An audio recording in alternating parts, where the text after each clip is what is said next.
Hello everyone, good morning, welcome back to my channel. আশা করি সবাই ভালো আছেন, আমরাও ভালো আছি। আমসত্ত্বগুলো একটু রোদে দিয়ে দিচ্ছি সকালবেলা উঠেই। খুব ভালো রোদ উঠেছে। আজ নিয়ে 4 দিন, 3 দিন খুব ভালো রোদ খাইয়েছি। মানে সকালেই রোদে দিয়ে দিতাম, একদম সন্ধেবেলার আগে রোদটা চলে গেলে তারপরে তুলতাম, তো সারা দিন বেশ ভালোই রোদ পেত। আসলে আমি না আমসত্ত্বটা বানানোর আগে দেখে নিয়েছিলাম ওয়েদার, যে পরপর রোদ আছে কিনা। যদি রোদ না থাকে তাহলে কিন্তু ফাঙ্গাস হয়ে যায়। তাই এই সব বানানোর আগে যেগুলো রোদে দিতে হয় সেগুলো বানানোর আগে কিন্তু অবশ্যই বৃষ্টি আছে না রোদ দিচ্ছে এটা অবশ্যই কিন্তু ওয়েদারে দেখে নেবেন। তো যাই হোক, আবার রেখে দিলাম। একটু পরে যখন হাত ফাঁকা হবে, মানে কাজ টাজ হয়ে যাবে, তারপর তুলে নেব। তুলে আজকে আমসত্ত্বটাকে কেটে কেটে রাখবো। রোজই সকালবেলা উঠে বাইরে আসি, তখন রোদ উঠে যায় আর রোদে প্রচণ্ড গরম লাগে। কদিন গরম পড়েও ছিল, আজকেও তাই ভেবেছিলাম। কিন্তু বাইরে এসে দেখছি আজকের ওয়েদারটা বেশ ঠান্ডা, মানে বেশ একটা ঠান্ডা ঠান্ডা আমেজ। হাওয়া দিচ্ছে বলে গাটাও বেশ শিরশির করছে। আর এই রকম ওয়েদারে না মনে হয় পুজো আর বেশি দেরি নেই, চলেই এসছে। শরৎকালে সকালবেলা উঠেই যেরকম লাগে, ঘাসটা ভিজে থাকে শিশির একদম, আর চারিদিকে হাওয়াতে একটা ঠান্ডা ঠান্ডা আমেজ, ঠিক সেই রকমই যেন আজকে সকালবেলায় উঠে অনুভব করলাম।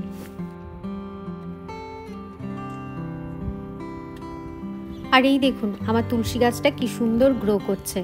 রোদ, বাতাস, বৃষ্টির জল সব পেয়ে এখন দেখুন বেশ একটু যেন হৃষ্টপুষ্ট হচ্ছে। ঘরের মধ্যে যেন সেই সরু সরু কেমন রুগ্ন টাইপের হয়ে গেছিল। তো যাই হোক, চলুন এবার রান্না বান্না শুরু করতে হবে। অনেকগুলো ফুলদানি খালি আছে, ভেবেছিলাম এই ঘাসের ফুলগুলো কেটে খানিক ওখানে রাখবো। তারপরে আর কাটতে ইচ্ছে হলো না, এত সুন্দর লাগছে দেখতে। ওই একটা দুটো করে যখন পড়ে তুলে তুলে আনি, জমা করি। একসাথে যখন অনেকগুলো জমা হবে তখন একটা ফুলদানি করে আলাদা করে রাখবো। বেশ ভালো লাগে না দেখতে? না, চলুন এবার তাড়াতাড়ি কিচেনের কাজ শুরু করতে হবে। বাইরে অনেকটা টাইম নষ্ট করে এসেছি। যাবার আগে ভাবি বেশিক্ষণ থাকবো না, তাড়াতাড়ি চলে আসবো, কিন্তু গিয়ে এদিক ওদিক করে একটুখানি দাঁড়াতে ঘুরতে বেশ খানিকটা টাইম চলে যায়। আর দেরি করা যাবে না, আর একটুখানি দেরি হলেই কিন্তু ওই দিকে লেট হয়ে যাবে টিফিন দিতে। এই এক তাড়া হয়েছে, সকালবেলাটা পুরো ঊর্ধ্বশ্বাসে কাজ সারতে হয়। একদিকে ভালো যে একসাথে সকালবেলায় সব কাজ হয়ে যায়, তারপরে আর কিচেনের এতটা কাজ থাকে না। রোজ সকালবেলায় আমার একটা কাজ হয়েছে যে আজ কি লাঞ্চে দেব, ভাবনাই পড়ে যাই মাঝে মাঝে। ফ্রিজ খুলে তাকিয়েই থাকি যে কি দেব, আজকে কি দেয়া যেতে পারে, কি সবজি রান্না করব। এতক্ষণ আমি তাই করছিলাম যে দেখি কি আছে ফ্রিজে। তো টুকটাক কিছু সবজি আছে, সেগুলো দেব। আর গতকাল আমি মাছের ঝোল বানিয়ে রেখেছিলাম, একটু পাতলা করে একটা মাছের ঝোল, সেটাই রেখে দিয়েছিলাম। এখন যখন এই টাইপের কিছু বানাই, মাংস, মাছ বা ডিম একটু বেশি করেই বানিয়ে নিই, যাতে পরের দিনটাও হয়ে যায়। কারণ সকালবেলায় না ওই রকম 2-3 পদ রান্না করার মতো সময় থাকে না। তাই আগের দিন বা আগে কোনো একটা রান্না হয়ে থাকলে সকালবেলাটায় বেশ সুবিধে হয়। মানে একটা কিছু করে দিলে সাথে ভাত করে দিলেই হয়ে যায়। কারণ ওদের তো আবার ব্রেকফাস্টও দিতে হয়, সেই দিকেও খানিকটা আমার টাইম চলে যায়। আজকে কিচেনে কাজ শুরু করার আগেই ডিশওয়াশারটাকে খালি করে নিয়েছি। বাসন যা পড়বে একে একে করে এবার রাখতে থাকবো। আর এখানে দেখুন এর মধ্যেই আমি সমস্ত সবজি কেটে সব রেডি করে নিয়েছি। উচ্ছে দিয়ে একটা চচ্চড়ি করব। মাছের একটু ঝোল আছে পাতলা করে, আর এই উচ্ছে চচ্চড়িটা করব। সাথে এখানে দেখুন তিল ভিজিয়ে রেখেছি, একটু তিলের বড়া করে দেবো। ব্যাস, এটা হলেই হয়ে যাবে। এই তো 2-3 পদ হয়ে গেল। ভাত ছাড়া একটা মাছের ঝোল, এরকম একটা তিলের বড়া, আর সাথে একটু উচ্ছে আলু দিয়ে চচ্চড়ি। চলুন বসিয়ে দিই। এখানে কড়াটা বসিয়ে দিয়ে তেল দিয়ে দিলাম। তেলের মধ্যে দিলাম অল্প একটু কালো জিরে, রাঁধুনি আর একটু হলুদ দিয়ে দিলাম। তারপরেই আলুগুলো দিয়ে দিলাম। আলুগুলোকে বেশ ভালো করে লাল লাল করে ভাজতে হবে। এই চচ্চড়িটা করার জন্য না তেলটা একটু বেশি লাগে, তা না হলে খেতে ভালো লাগে না। আর আলুগুলোকে বেশ ভালো মতো লাল লাল করে ভাজতে হবে। আর এখানে একটুখানি শুকনো লঙ্কাও দিয়ে দিলাম, যেটা আগেই দিতে হতো, আমি ভুলে গেছি। তারপরে আলুগুলো হালকা ভাজা হয়ে গেলে এর মধ্যে অ্যাড করে দিলাম ছোট্ট ছোট্ট করে কেটে রাখা উচ্ছে। উচ্ছে ছোট উচ্ছে হলে তো খুবই ভালো, আমাদের এখানে তো উচ্ছে পাওয়া যায় না, মানে করলা যেটাকে বলে, তো সেটাই দিয়ে করছি। এটা উচ্ছে দিয়ে বেশি ভালো লাগে। তারপরে একটু ভাজা হলে পেঁয়াজটা অ্যাড করে দিলাম। পেঁয়াজটাকেও একটু ভাজা ভাজা করে নেব। পেঁয়াজটা যখন ভাজা হয়ে আসবে একটু পরে এখানে বেগুন অ্যাড করছি। বেগুনটা যাতে খুব গলে না যায় তাই পরের দিকে একটু অ্যাড করলাম। বেগুনটা হালকা ফ্রাই হয়ে গেলে এবার এর মধ্যে অ্যাড করব খানিকটা টমেটো, খুব বেশি না, অল্প একটু জাস্ট টমেটো দিলাম, মানে একটা ছোট টমেটোর হাফ দিলেই হবে। এবারে সবকে একসাথে একটু ভালো করে নাড়াচাড়া করে ভাজবো। এবার এর মধ্যে দিয়ে দেব নুন, মিষ্টি আর একটু যা মশলা লাগে। এখানে নুন মিষ্টি পরিমাণ মতো দিয়ে দিলাম। আর মশলার মধ্যে দিলাম এখানে একটু লঙ্কা গুঁড়ো, হলুদ গুঁড়ো আর সামান্য একটু ধনে গুঁড়ো দিয়ে এটাকে আবার একটু ভাজা ভাজা করব। এর মধ্যে আদা টাদা কিন্তু একদমই যাবে না, জাস্ট মশলা। আর মশলাটা যাতে জ্বলে না যায় তার জন্য অল্প একটু জলের ছিটে দিয়ে দিলাম। জলের ছিটে দিলে যেই সবজিগুলো সেদ্ধ হয়নি সেগুলোও কিন্তু সেদ্ধ হয়ে যাবে। দিয়ে ঢাকা দিয়ে দিলাম, একেবারে অনেকটা জল না, জাস্ট অল্প একটু জলের ছিটে। ওইটা ওইদিকে হোক ততক্ষণ এখানে আমি বেটে রেখেছি তিলটা, তার তিলের বড়াটাকেও ভেজে নিই সাইডে, তাহলে সাইড বাই সাইড দুটোই আমার হয়ে যাবে। আর এখানে তিলের বড়াতে আমি পেঁয়াজ কুচি দিই অনেকটা, আর বেশ ঝাল হবার জন্য লঙ্কাও দিই অনেকটা। ভালো করে তারপরে নুন দিয়ে ওটাকে মেখে এইভাবে বড়া বড়া করে ভেজে নিই।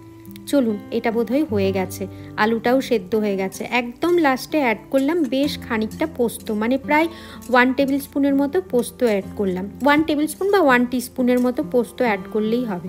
খুব ভালো লাগে এটা খেতে, গরম ভাতে না এটা দিয়েই পুরো ভাত উঠে যাবে, কিন্তু এত ভালো হয়। পেঁয়াজ পড়েছে তো ওই জন্য আরও ভালো লাগে। চলুন, এখানে চচ্চড়ি রেডি। আর এই দেখুন, পোস্ত ছড়ানোর পর কিন্তু বেশ একটা লোভনীয় লাগছে না দেখতে। ওইদিকে তিলের বড়াটাও হয়ে গেছে। একটুখানি সেকে সেকে করি, খুব বেশি তেল দিই না, যতটা তেল দেবো ততটাই তেল টেনে নেয়, তাই অল্প করেই তেল দিয়েছি। তেলে ভালো করে এপিটোপিট করে ভেজে নিচ্ছি। চলুন, তিলের বড়াটাও হয়ে গেছে, চচ্চড়ি, তিলের বড়া সব রেডি। এবারে টিফিন বক্সটাও রেডি করে দিই। গোলক মাঝে মধ্যে বাইরে খাবার খাই ঠিকই, মানে অফিসে ওদের যেখানে খাবার পাওয়া যায় সেখানে গিয়ে খাই ঠিকই, কিন্তু বেশি পছন্দ করে বাড়ি থেকে নিয়ে যাওয়াই। তাই আমি সবসময় চেষ্টা করি বাড়ি থেকেই খাবার দেওয়ার। আর গুবলু ঠিক তার উল্টো, কিছুতেই বাড়ি থেকে খাবার নিয়ে যেতে চাইবে না। ওদের ক্যান্টিনে নাকি খুব ভালো ভালো রান্না করে, সেগুলোই দেয়, খুব ভালো হয়। তবে আমি যদি বাড়িতে কখনো বিরিয়ানি বানাই বা বাটার চিকেন বানাই তখন বলবে যে আমাকে তাহলে লাঞ্চে এগুলো দাও, মানে ওকে ভালো কিছু দিতে হবে, এরকম প্লেন কিছু খাবে না। তো যাই হোক, এখানে দেখলেনি ভাত দিয়ে দিলাম, মাছটাও দিয়ে দিলাম। মাছটাও আমি পাতলা করে ঝোল করেছিলাম। রেগুলার খাবারের জন্য না সবসময় কালিয়া বা ওরকম ঝাল খাওয়া যায় না, একটু পাতলা ধনে পাতা দিয়ে ঝোল করলেও দেখবেন সেটা খুব ভালো লাগে। আর যে এইখানে একটার মধ্যেই চচ্চড়ি আর বড়াটা দিয়ে দিলাম, কারণ একটাতে ভাত দিয়েছি আর মাছ দিয়েছি, 3টেই তো আছে। মনে হচ্ছে এখন আরও কয়েকটা বাটি হলে বোধহয় ভালো হতো। তো যাই হোক, এখানে প্যাক করে দিলাম, রেডি হয়ে গেল। চলুন এবারে যেখানে রাখার সেখানে রেখে দিয়ে চলে আসি।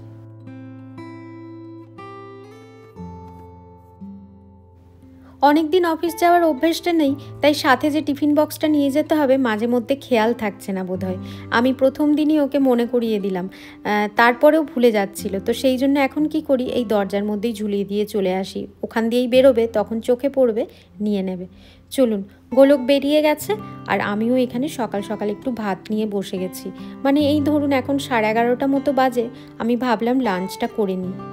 এইসব করতে করতে না ব্রেকফাস্ট খাওয়া হয়নি। এখন যদি আমি ব্রেকফাস্ট খেতে যাই আর আমি ভাত টাত কিচ্ছু খেতে পারবো না, মানে দুপুরের লাঞ্চ আমাকে স্কিপ করতে হবে। তাই ভাবলাম একেবারে লাঞ্চটাই সেরে নিই। 11:30টায় যদি খেয়েই নিই বেশ ভালোই হবে, মানে হজম হয়ে যাবে তাড়াতাড়ি। খুব দেরি করে খেলে না আজকাল দেখছি একদম হজম হতে চাইছে না। গোলককেও লাঞ্চ দিয়ে দিয়েছি, ও অফিস চলে গেছে, আমারও খাওয়া হয়ে গেছে। তার মানে এই নয় যে আমার কাজ শেষ হয়ে গেছে। খাওয়া তাড়াতাড়ি হয়ে গেছে ঠিকই, কিন্তু কাজ এখনও আছে। আজকে আমি ঘি বানাবো, অনেক দিন ধরে ভাবছি কবে ঘি বানাবো, আর সময় করে উঠতে পারছিলাম না। আসলে একটা বাইরের ঘি আনা ছিল, সেটাই চলছিল। আমার ঘরে যেই ঘিটা বানাই সেটা একদম শেষ হয়ে গেছে। তাই ভাবলাম এই সুযোগ, হাতে অনেকটা টাইম আছে, এখানে ঘিটা বসিয়ে দিই। ঘিটা নিজের মতো হতে থাকে, ততক্ষণ আমি অন্যান্য কাজ সারতে থাকি। ঘিটার কাছে বেশি দাঁড়িয়ে থাকতে হয় না। এখানে বাটারগুলো দিয়ে দিই, আর গ্যাসটাকেও আমি খুব কমে দিয়ে রাখি, মোটামুটি মিডিয়াম ফ্লেমে দিয়ে রাখি। তাতে দেখেছি ভালো মতোই হতে থাকে, মানে লেগে যায় না বা পুড়ে যায় না। তো যাই হোক, এখানে দেখুন বাটারগুলো বসিয়ে দিলাম। আমেরিকায় আসার পর থেকে আমি বরাবর এইভাবে ঘি বানাই। কদিনই মাছের ঝোল, ভাত, চচ্চড়ি এইসব খাওয়া হচ্ছে। তো গুবলু অনেক দিন ধরে বলছিল মামা কিছু ভালো বানাবি। তো আমি ভাবলাম যে একটু চিকেন আছে ফ্রিজে, চিকেনটা দিয়ে চট করে ওর জন্য একটুখানি চিলি চিকেন বানিয়ে দিই। ফ্রাইড রাইস বলতে আজকে ভাবছি একটুখানি ওই গোবিন্দভোগ চাল দিয়েই একটু ফ্রাইড রাইস করে দেবো, কারণ আজকে না বাসমতি চালটাও আমার শেষ হয়ে গেছে। তাই অল্প করে জাস্ট ওর মতো করে স্টিকি রাইস টাইপের একটু বানিয়ে দেবো, তা দিয়ে খেয়ে নেবে, মানে চিলি চিকেন দিয়ে। এখানে চিলি চিকেনটা দেখুন কেটে ম্যারিনেট করে নিয়েছি। এর মধ্যে দিয়েছি কর্নফ্লাওয়ার, অল্প একটু ময়দা, নুন, সয়া সস, অল্প একটু ভিনিগার আর একটু গোলমরিচ, আর অবশ্যই অল্প একটু মানে 1 টিস্পুনের মতো আদা রসুন বাটা দিয়ে ভালো করে ম্যারিনেট করে নিয়েছি। তারপরে এগুলোকে ভালো করে ডিপ ফ্রাই করে নেব। ওই যেরকম হয়, আপনারা চাইলে একটা ডিমও অ্যাড করতে পারেন। আমি কখনো ডিম দিই না, জানেন, এইভাবেই আদা রসুন সয়া সস ভিনিগার এইভাবেই আমি ম্যারিনেট করি। চিকেনগুলো ভাজা হয়ে গেছে, খুব বেশি একদম ড্রাই করি না, তাহলে চিকেনটা একদম সেই চামড়ার মতো লাগে। তো এখানে তুলে নিলাম চিকেনগুলো। দাঁড়ান, এখানে একবার দেখে নিই যে ঘিটা কত দূর এগোলো। এখনও খানিকটা টাইম লাগবে, আমি একটুখানি গাঢ় করে করি তো, তাই ঘিটা আর একটু ফুটবে। এখানে দেখুন একটা সস বানিয়ে নিচ্ছি চিলি চিকেনটার জন্য। প্রথমেই আমি 2 টেবিল স্পুনের সয়া সস দিয়েছি, তার মধ্যে 2 টেবিল স্পুন দিলাম ওয়েস্টার সস, আর এখানে আমি আমার স্বাদের জন্য দিই হচ্ছে শেজওয়ান চাটনি। আপনারা না চাইলেও দিতে পারেন, কিন্তু শেজওয়ান চাটনিটা দিই, ভীষণ ভালো লাগে চিলি চিকেনটা খেতে, ভীষণ চটপটা লাগে। তো 3টে সসকে এইভাবে একসাথে ভালো করে আমি মিক্স করে রেডি করে নিলাম। আবার প্যান বসিয়ে দিয়েছি। চিলি চিকেনগুলো মানে চিকেনগুলো যেই তেলে ভেজেছি সেখান থেকে তেলটা পুরো সরিয়ে দিলাম, শুধু অল্প একটু নিয়েছি ওই তেলটাই, যাতে ফ্লেভারটা থাকে। আর তার মধ্যে প্রথমেই আমি রসুন কুচি দিয়ে দিলাম। এর মধ্যে রসুন কুচিটা দিলে তারও একটা দারুণ ফ্লেভার হয়। আর রসুনটা হালকা ভাজা হয়ে গেলে ওর মধ্যে অ্যাড করে দিয়েছি লঙ্কাগুলো, মানে লঙ্কা যে কেটে রেখেছিলাম, তারপরেই পেঁয়াজটা। এগুলো একটু হাই হিটে করতে হবে যাতে নরম না হয়ে যায়। কয়েকটা টমেটো কাটা ছিল, তো ভাবলাম এগুলোকে আর ফ্রিজে রেখে কি করব, এর মধ্যেই দিয়ে দিয়েছি। মানে 1 চিট ছিল টমেটো, সেটাকেও এর মধ্যে বীজটা ফেলে বাকিটা দিয়ে দিয়েছি। এবারে সব কিছু মানে ক্যাপসিকাম, পেঁয়াজ সব একসাথে ভালো করে হালকা করে মানে ভেজে নিলাম, খুব বেশি না কিন্তু। এগুলো হালকা করে ভাজা হয়ে যেতে যেই সসটা বানিয়ে রেখেছিলাম সেই সসটা দিয়ে দিলাম। এখনও কিন্তু আমি হাই হিটেই করে চলেছি। এরপরে চিকেনটা অ্যাড করে দিলাম। চিকেনের সাথে যাতে সসটা খুব ভালো করে কোট হয়ে যায়, তাই আমি এখানে খুব ভালো করে এটাকে মিক্স করছি দেখুন। আর আমি একটু গ্রেভি রাখি, যেহেতু ফ্রাইড রাইস দিয়ে খেতে হয় তাই একটুখানি গ্রেভি রাখি। আর এর মধ্যেই অ্যাড করে দিলাম অল্প একটু গোলমরিচের গুঁড়োটা দিতেও পারেন, না দিতেও পারেন। গ্রেভি করি বলে প্রথমেই আমি অল্প একটু জল অ্যাড করে দিই। তার কারণ হচ্ছে যদি শুধু আমি কর্নস্টার্চ অ্যাড করি তাতে কিন্তু একদম ড্রাই হয়ে যায় চিলি চিকেনটা, পরে আর খাওয়া যায় না ফ্রাইড রাইস দিয়ে। তাই একটু জল অ্যাড করি, তারপরে এখানে কর্নস্টার্চটা গুলে রাখি যেটা আলাদা করে, সেটা এর মধ্যে অ্যাড করে দিই। তাতে দেখুন একটা খুব সুন্দর গ্রেভি হয়ে গেছে। নুন মিষ্টি কোনোটাই অ্যাড করতে হয় না, সস তার ইয়েটা পূরণ করে দেয়। মানে সস যেগুলো আমি অ্যাড করি তার মধ্যেই যা নুন মিষ্টি থাকে সেটাই অ্যাডজাস্ট হয়ে যায়, আর দিতে হয় না। কারণ সয়া সস তো জানেনই প্রচণ্ড নুন, আর বাকিগুলোতেও নুন আছে। আর যেটা আমি দিয়েছি শেজওয়ান চাটনি, সেটার মধ্যে অল্প একটু মিষ্টিও থাকে, তাই আর মিষ্টি দেওয়ারও দরকার হয় না। আর এখানে দেখুন এই পাশে কিন্তু ঘিটা প্রায় হয়ে এসছে, আর একটু গাঢ় করব, মানে আর একটু কালো কালো হবে, তবে ভালো লাগে। দেখবেন বাঙালিরা একটুখানি না ডার্ক কালারের ঘিটা খেতেই বেশি পছন্দ করে। তো তো যাই হোক, ওইদিকে ঘিটা হচ্ছে, ততক্ষণ ভাবলাম একটু কাজ এগিয়ে নিই। দেখলে নি ওইদিকে আমার চিলি চিকেনটাও রেডি হয়ে গেছে।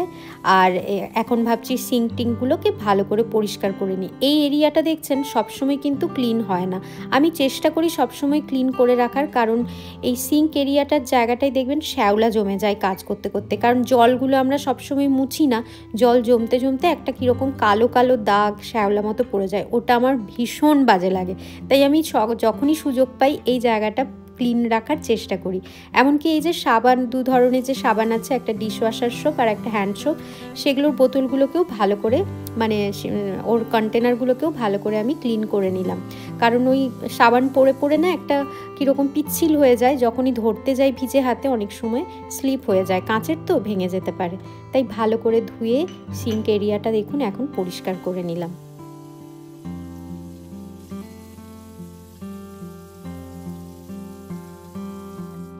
একদিকে অল্প অল্প করে রান্নাও শেষ হতে থাকে, আর একদিকে আমি কিচেন গোছানোর কাজও করতে থাকি, দুটোই পাশাপাশি চলতে থাকে, তাহলে বেশিক্ষণ আর কিচেনে থাকতে হয় না বা ওয়েট করতে হয় না। তো যাই হোক, ঘিটা হয়ে গেছে, আর কন্টেনার, ঘিয়ের যে আগের কন্টেনারগুলো ছিল সেগুলোকেও ভালো করে ধুয়ে রোদ খাইয়ে নিয়েছি, যাতে রোদে একটু ভালো করে শুকিয়ে যায়। তো তারপরে এর মধ্যে ঘি ঢেলে রাখছি। প্রতিবারই চেষ্টা করি ঘি ঢালার, নতুন ঘি রাখার আগে ভালো করে কন্টেনারগুলোকে একটু পরিষ্কার করে নেবার। আর এখানে দেখুন ঘিয়ের কালারটা এখন কতটা ডার্ক হয়ে গেছে, আমার এরকম ডার্কই বেশি ভালো লাগে, তবে এখন যতটা লাগছে যখন জমে যাবে তখন কিন্তু এতটা লাগবে না। যাই হোক, চলুন এবার এগুলোকে একটু ঠান্ডা হতে দিই, এখনই ঢাকা দেব না, ঠান্ডা হোক তারপরে ঢাকা দিয়ে জায়গায় তুলে রাখবো।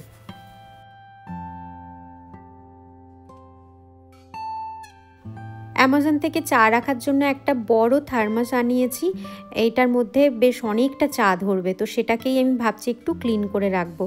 আপনাদের বলেছিলাম এর আগের ব্লগে যে আমার প্রত্যেকটা বিকেল এখন খুব বিজি হতে চলেছে, আমি বিকেলগুলো খুব বিজি থাকবো, কেন থাকবো সেসব পরে বলবে, এখন বলবো না। তো যাই হোক, আমার বাড়িতে কিছু লোকজন আসবে, তো তার জন্যই আমি এইসব প্রস্তুতি করছি। তো লোকজন মানে খাবার দাবার জন্য না, অন্য কারণে আসবে, কিন্তু বাড়িতে কেউ এলে একটু চা না দিলে ভালো লাগে কি বলুন?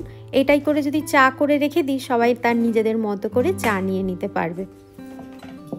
আপনারা অনেকেই আমাকে সাজেস্ট করেছিলেন যে দই বসানোর জন্য লঙ্কা দিয়ে কিন্তু দই বসানো যায়, সেটারই চেষ্টা করছি আজকে। জানেন, এখানে বাটির মধ্যে অল্প একটু দুধকে হালকা গরম করে নিচ্ছি, জাস্ট ওয়ার্ম করে নিচ্ছি, তার মধ্যে এখানে যে শুকনো লঙ্কা আছে তার ডাঁটি দিয়ে বসাবো, মানে শুকনো লঙ্কার সমেতই বসিয়ে দেবো, দেখি বসে কি না। আমাদের এখানে আবার টেম্পারেচার যা থাকে না, এক ভাবি আর এক হয়। তো যাই হোক, চেষ্টা করে দেখি, চেষ্টা করতে তো কোনো অপরাধ নয়, মানে অপরাধ হয় না। তো যাই হোক, এখানে দেখুন আমি ঢাকাও দিয়ে দিলাম একটা পাতলা একটা ক্লথ। আর এখন যেখানে সবথেকে যেটা গরম জায়গা, মানে এই ওভেনটার ভেতরে, এখানে আমি কি করি, ওভেনের যে লাইটটা থাকে সেটা জ্বালিয়ে দিই, তাতে ভেতরটা আর একটু ওয়ার্ম হয়ে যায়।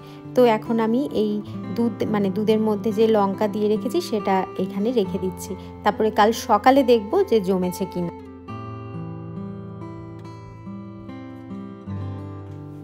এখন বেলা প্রায় অনেকটাই হয়ে গেছে, হাতের কাজও অনেকটাই ফাঁকা হয়ে গেছে, আর সেরকম কাজ নেই, তাই ভাবলাম এই সময় আমসত্ত্বগুলো তুলে নিই, এগুলোকে আর শুকনোর দরকার নেই, এরপরে বেশি রাখলে না একেবারে সেই শুকনো হয়ে যাবে, আর খেতে ওটা বেশ মানে ভালো লাগবে না, মজা লাগবে না।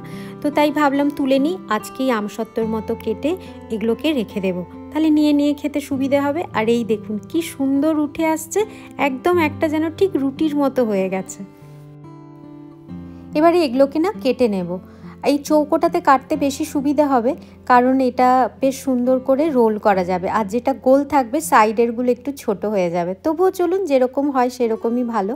এখানে ছুরি দিয়ে প্রথমে কাটলাম, তবে খুব বেশি প্রেশার দিয়ে কাটলাম না, স্টিলের থালাটায় দাগ হয়ে যাবে বলে জাস্ট একটা দাগ করে নিই, তারপরে এই স্প্যাচুলাটা দিয়ে ভালো করে কেটে নিলাম, তাতে খুব সুন্দর কাটা হয়ে গেল। এই দেখুন, এবারে এরটাকে আবার হাফ করব, তা না হলে অনেক বড় হয়ে যাবে। অল্পই বানিয়েছি, অল্প করে করেই খাবো, যাতে বেশি দিন রেখে খেতে পারি। আর এখানে এইভাবে আমি গোল করে রাখছি, আপনারা চাইলে যেরকমভাবে বিক্রি হয় লম্বা লম্বা রাখে সেইভাবেও রাখতে পারেন, কিন্তু আমি গোল করে রাখছি যদি চিটে যায় আর তোলা না যায় সেই জন্য। আচার, আমসত্ত্ব, পুরোনো দিনের যে কোনো জিনিসই মানে যেগুলো আমাদের কাকিমা, জেঠিমা, দিদা, ঠাকুমা এরা বানাতো, সেই জিনিসগুলো বানাতে পারলে আমার এত আনন্দ হয় যে কি বলবো। মানে অনেক দিন পর খাবো আমসত্ত্ব, জানেন, অনেক কাল পরে। আর এই দেখুন, ঠিক যেরকম আমাদের বিক্রি হতো না সেই ফলের দোকানে, ঠিক সেই রকমই হয়েছে, সাইজটাও আমি ঠিক সেইভাবেই কেটেছি। এবার এগুলোকে একটার পর একটা সাজিয়ে রাখলে তারপরে ওই অরেঞ্জ কালারের যে প্লাস্টিকের ইয়েটা দিয়ে মোড়া থাকে সেরকম মুড়ে দিলে বোঝাই যাবে না যে এটা বাইরে থেকে আনা হয়েছে না বাড়িতে বানানো হয়েছে। তো যাই হোক, আমি আর ওই রকম শেপ দিলাম না, আমি এইভাবে রোল করে করে রাখলাম যাতে চকলেটের মতো লাগে খেতে। এক টুকরো মুখে দিয়ে দেখেছি, জানেন কেমন হয়েছে, দারুণ হয়েছে। পুরো সেই ছোটোবেলার স্মৃতিগুলো সব মনে পড়ে গেল। কি ভালো লাগতো, একটা খেয়ে মন ভরতো না, মনে হতো পুরো প্যাকেটটাই শেষ করে দিই। আজকেও তাই, কিন্তু আজকে ওয়েট করতে হবে গোলকের জন্য। আগে যার খেতে বেশি ইচ্ছে হয়েছিল সে খাক, তারপরে আমি খাবো। যাই হোক, চলুন, সমস্ত কাজ বাজ মানে সারাদিনের যা মেন কাজ সেগুলো সব শেষ হয়ে গেছে। এখন আমার রিল্যাক্সের টাইম, মানে একটু দুপুরবেলায় রেস্ট নেব। তো ভাবলাম একটু বাইরেটায় এসে বসি, তারপরে শোবো। তো যাই হোক, চলুন, সাথে সাথে ভাবছি ব্লগটাও এখানে শেষ করব। আপনারা সবাই খুব খুব ভালো থাকবেন, সুস্থ থাকবেন, সাবধানে থাকবেন। ব্লগটা ভালো লাগলে একটা লাইক করে দেবেন। যারা নতুন বন্ধু তারা কিন্তু অবশ্যই সাবস্ক্রাইব করে দেবেন। আবার দেখা হবে একটা নতুন ব্লগের সাথে। আজকের মতো বাই বাই।